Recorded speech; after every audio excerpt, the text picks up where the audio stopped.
Jadi diwajibkan banget kita itu orang dewasa minum obat cacing tuh 6 bulan sekali. Itu referensi dari mana? Menurut WHO aja, untuk orang dewasa sehat, tidak ada rekomendasi untuk rutin minum obat cacing tiap 6 bulan. 5 tanda kalau kamu itu cacingan. 5 tanda kamu dapat informasi misleading, hoax, ngaco, ngawur, dan menyesatkan.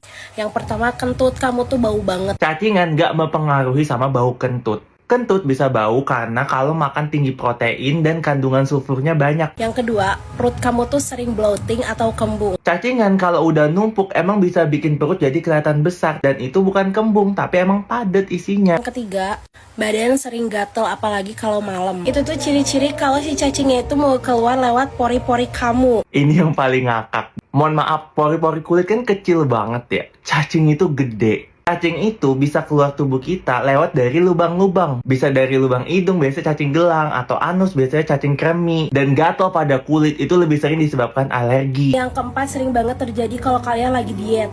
BB stuck. Justru kalau cacingnya itu udah banyak, dia kan makanin nutrisi di usus kita. Jadi berat badan kita cenderung turun. Yang kelima, udah makan tapi masih aja ngerasa lapar. Gak ngaruh, cacing itu gak ngubah nafsu makan. Justru yang benar karena kita udah makan, cacingnya makan nutrisi kita, badan kita tetap kurus. Hati-hati kalau kayak gitu, berarti itu emang bener-bener kalian tuh punya penyakit cacingan. Mbak, nggak bisa ya segampang itu diagnosis orang cacingan. Saya aja sebagai dokter dan pernah ketemu pasien cacingan. Pertama, harus lihat cacingnya keluar langsung. Waktu itu saya praktek di daerah. Ada anak yang keluarganya tinggal di dalam kandang kambing. Datang-datang ke IGD batuk. Pas keluarin batuknya, keluar lalu cacingnya kayak gini nih. Bahkan sampai aku fotoin, dia masukin ke dalam tisu. Kalau enggak, kita harus cari telur cacingnya itu dari pemeriksaan feses atau tinja. Jadi dilihat tuh dalam mikroskop. Nggak segampang dari gejala-gejala doang. Apalagi yang nggak spesifik dan ngaco yang kayak Mbak bilang. Siapa yang kalau tidur suka bunyiin gigi kayak